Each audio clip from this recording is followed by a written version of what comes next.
that Rory Kelly and David Ormrod have produced an excellent piece on that in the latest Criminal Law Review. And I don't think I would have very much actually to add to what they have to say, one or two things. So I thought rather than trying to sort of make a lot of a small amount, I would try and set off in a new direction with my contribution to this this conference. And what I'm doing jointly with my barrister colleague, Gabrielle Watts, is as I say, we're looking at the individual liability of corporate officers. And this is a somewhat neglected topic, I think, in the sense that there's been a lot of focus on the principles that govern the liability of companies, but perhaps slightly less attention given to the extent to which one can or should find individual company officers liable, criminally liable, in respect of wrongdoing that takes place in the corporate context. And as you'll know, there are two main bases on which companies can be found liable. There's vicarious liability in the case of non-fault offences, and in the case of fault offences, there's a requirement that someone at directing mind and will level did the actus reus with the relevant mens rea if the company is to be found at fault. Now, I don't want to look at that, which has been a much discussed and covered topic. However, perhaps less well known is the fact that where a company has committed an offence, there was, including a mens rea offence, and there was therefore someone, in the case of a mens rea offence, at directing mind and will level who committed the offence. Most significant criminal offences have a provision created by statute, have a provision which will impose individual liability on senior company officers in cases where they, as the legislation normally puts it, they consented or connived at the wrongdoing by the company. Although in some instances, I'll come back to this, it is sufficient that the criminal wrongdoing that occurred within the company, committed by the company, was attributable to the neglect of a director. That is also sometimes possible. I'll come back to that. Essentially, when a company has committed an offence, the individual directors can also be convicted of that offence if they consented and connived at the activity. Consent is a familiar enough notion, connivance perhaps rather less so, and that's been considered in some cases. I won't go through them in detail, but as you can see here in the old case of Huckabee and Elliott, it was said that connivance is where a person is well aware of what is going on, but their agreement is tacit, not actively encouraging, but letting it continue and saying nothing about it effectively. So it might take the form, for example, of willful blindness, where you know something wrong is going on, but you turn a blind eye, something of that nature. That is connivance. Okay. Here's an example from a very well-known statute, the Theft Act, but even those of you very familiar with that act may not have given that much consideration to Section 16, which says that where a company, has committed a Section 17 offence, that's false accounting, where it's proved that it was committed with the consent or connivance of any director, manager, similar officer, they, as well as the body corporate, are guilty of the offence. So when a company commits false accounting, any senior officer, as described there, who consented or connived at that activity, can themselves be found individually liable. Now, interestingly, these provisions also appear in regulatory offences created by statute. Here's an example from the Environmental Protection Act, Section 257, which says that where an offence under any provision of this Act is committed by body corporate, and it's proved to have been committed with a consent or connivance, or to be attributable to the neglect of any director, manager, and so on, they can be found guilty of the offence. And these are what I call boilerplate provisions. I mean, they very rarely, if ever, vary very much in their wording. What does come out is that in what you might call fault-based crimes like theft, false accounting, bribery, and so on, the liability extends only to senior officers who consented and connived. Whereas in what you might broadly call regulatory offences, their individual liability, that is senior officers, can be extended beyond consent and connivance to cases in which the corporate wrongdoing was attributable to neglect, so an objective basis, if you like, negligence-based basis for liability. So you have that kind of rough and ready divide. However, legislation is not very consistent on that point. So, for example, consider the offence of taking indecent photographs of children, contrary to the Protection of Children Act 1978. Pardon me. Now, that's, I take it, not a purely regulatory offence. It's a malum in se, an offence that attracts stigma on conviction. And of course, it's possible that the offence could take place in a corporate context, a company photographer taking such photographs at a children's party and so forth. It's possible. And yet, if that were to happen, then the directors of the company would be liable for that offence, that is, taking indecent photographs of children, on if the offending by the employee was attributable, and therefore, sorry, if the offending by the I beg your pardon, by the company was attributable to the neglect of the directors. So I think that that shows you that even in I mean, of course, as we know, the distinction between offences that are malum in se and, on the other hand, regulatory offences is hardly a very stable one. Conceptually or in any other way, there's a very large border area. And so I think that it's not perhaps the greatest basis on which to decide whether individual liability of corporate officers should extend to neglect. Now, okay, well, taking a step back just for a minute from where one finds these provisions in the law, what kind of provisions are they? How should one theorize these provisions? And I think the answer to that is that it seems obvious that consent and connivance involves a kind of assisting and encouraging, if you like. It's a kind of complicity in a way. And as in complicity cases, what is required is that the predicate offence, as the saying goes, is committed by the company. So you must have an offence committed by the company. And if consent and connivance is then found, the individual directors can also be found guilty, can be found liable. And I suppose you could continue with that analogy with complicity even into neglect cases, because you might say that negligence provides some kind of assistance in the form of a failure to stop something when you were under duty to stop it, which might be regarded as a kind of assistance, I guess, in a certain sort of a way. But having made that point, I think we need to delve a little bit more deeply into complicity principles to try and understand exactly what the justification is for these provisions.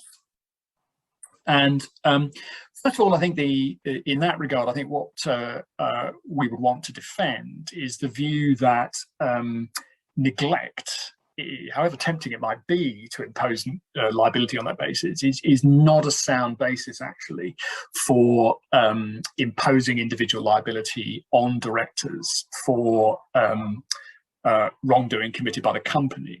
And I draw that actually just simply out of general principles of complicity liability, that even in no-fault crimes, whatever those might be, so far as complicity in those crimes is concerned, the law has always required that the complicity is, as it were, knowing and intentional. It's always required that. So I think that negligence liability sits rather uneasily alongside that general principle of complicity liability, I think.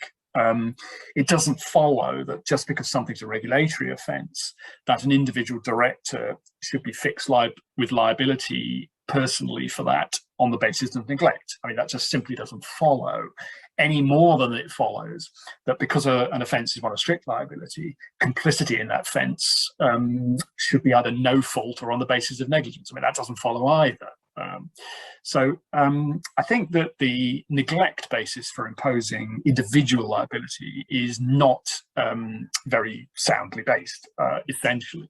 That one should be focusing, if anything, on consent and connivance. But assuming that's right, I would nonetheless say that whereas I think there's the neglect basis for liability is not soundly justified, if you like, arguably the consent and connivance provisions are a bit too narrow in their scope, essentially. And they're too narrow in their scope because they require that the company itself is guilty of the predicate offence. And of course, as we all know, in corporate cases, as I pointed out at the beginning, in fault-based cases, that's very difficult to establish, isn't it? Because you need to show that someone at directing mind and will level committed the offence themselves. Before that has to happen before any issue of individual liability can arise. So that I think is a difficulty. Although I think that I'm not sure if I put that there. Yeah, I mean, I think that one interesting point unresolved as yet is, does the company actually have to be found guilty of the offence, false accounting, theft, bribery, whatever it may be, before you can start inquiring into issues of consent and connivance by individual directors? And I think the answer to that is no, actually. That I think that even as is now increasingly common, prosecution services are agreeing deferred prosecution agreements with companies. I think it's possible to argue that an admission of guilt in a deferred prosecution agreement on the part of the company could itself then provide an adequate basis, actually, for pursuing individual directors on the basis of consent and connivance. Because the requirement is that the company has committed the offence, not that it's proved that it did so in a court of law. That's one issue, I think, which is yet to be pursued, I think, actively by the prosecution services, and they could do. But I think that beyond that, I mean, more significantly, I think that there's a case for saying that consent and connivance provisions, but not neglect, see previous notes, consent and connivance provisions could arguably be extended to instances in which individual employees commit the offences, not just the company, if you like. Now, why should that be? Well, here I think we would look to having another reinterpretation, or another look, if you like, at the general principles of complicity. Now, you will all be aware that prior to the decision of the Supreme Court in Jogee and Roddick, that if someone was engaged on crime A and sort of knew that crime B might be committed, and wasn't sort of particularly concerned about that fact, then or even if they were just aware of it, period, then if crime B is committed, then they are also regarded as having committed the offence, which is a kind of connivance, I suppose, if you think about it, at a certain sort of level. So pre-Jogee, you've got a kind of, connivance light, if you like, is sufficient, where someone is engaged in crime A with somebody and realises that crime B may be committed. So I think that that's something we would want to come back and look at in this context, because it's clear that liability is based on that kind of knowing awareness in the consent and connivance cases.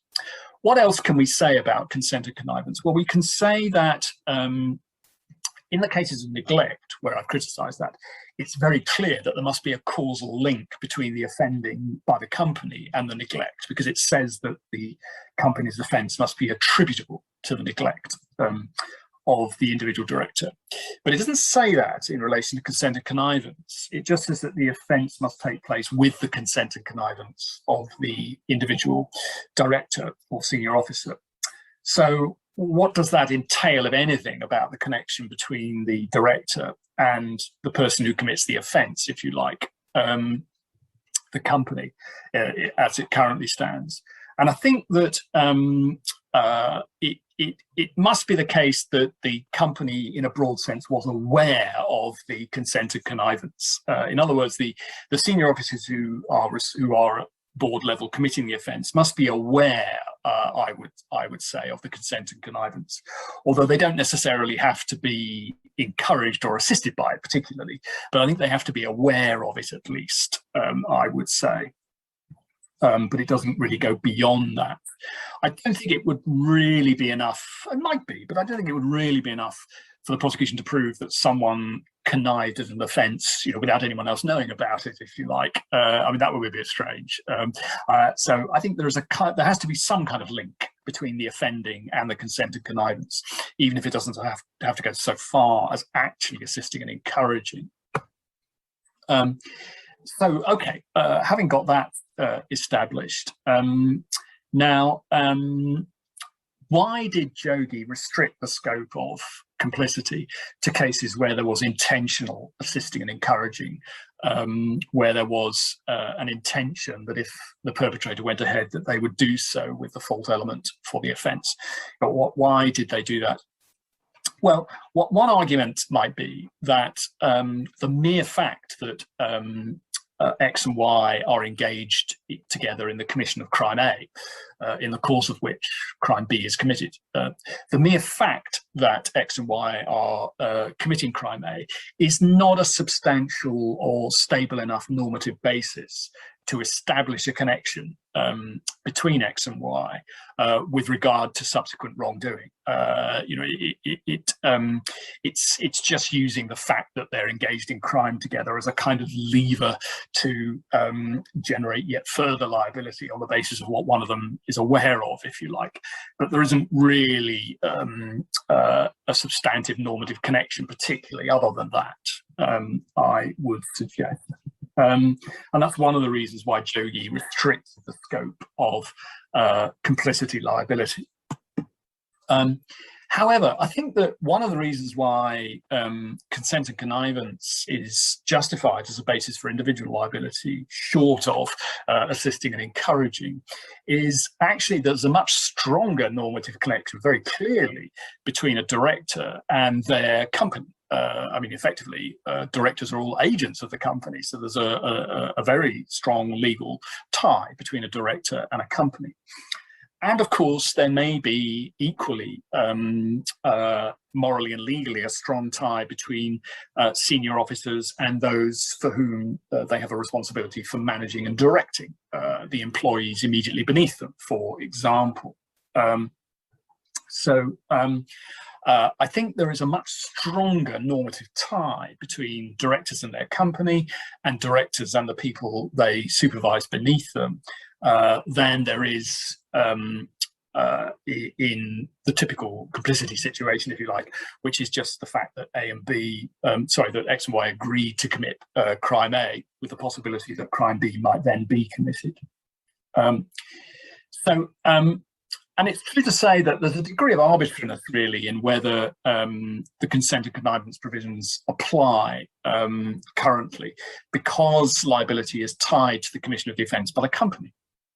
I mean, clearly a chief financial officer or chief executive officer is a much better position to commit wide-scale fraud than any employee further down the line. But we now know that it isn't necessarily the case at all that a chief executive or financial officer will represent the company itself. They're not necessarily, or they're not on the board, if you like, they're employees, albeit at the most senior level. Consenting and conniving at the offending by a chief executive officer will not end up in you being individually liable, because when the chief officer commits the crime, they don't do so as a board member satisfying the identification principle. And that seems unduly generous, actually, in terms of letting a director off the hook. So I would have thought that there's a sound case actually for extending consent and connivance provisions to cases where a senior officer has a responsibility for controlling and directing the work of a particular employee who committed the crime, irrespective of whether the company itself committed it, I would say. And I think that we then go on to suggest how that can be justified in, that approach can be justified in the complicity case law. I won't take you through that now. And it would be right to say that, you know, Jogee doesn't really address this situation. I mean, I don't think consent and connivance provisions are affected particularly by the decision, the narrowing of the scope of complicity in that case. I don't think they are. But nonetheless, I think that as a matter of law reform, I would say that in future, instead of using the boilerplate provisions that we've had hitherto that make liability hinge on the commission of the offence by the company, I would say that a better provision would read like this: that where an offence has been committed by a body corporate, or by an employee or agent, so including those cases, where it's proved to have been committed with the consent or connivance of a senior officer, including someone having control over the conduct of the employee or agent, then they should be guilty of that offence. So this would, I think, just marginally but significantly increase the scope of potential criminal liability of a senior officer for crime committed on the company business, if you like. It would do that. But on the other hand, of course, I'm also saying that mere neglect itself should not, as it's hitherto been, be part of the consent and connivance doctrine. Okay, thank you very much and have a wonderful conference. Thank you.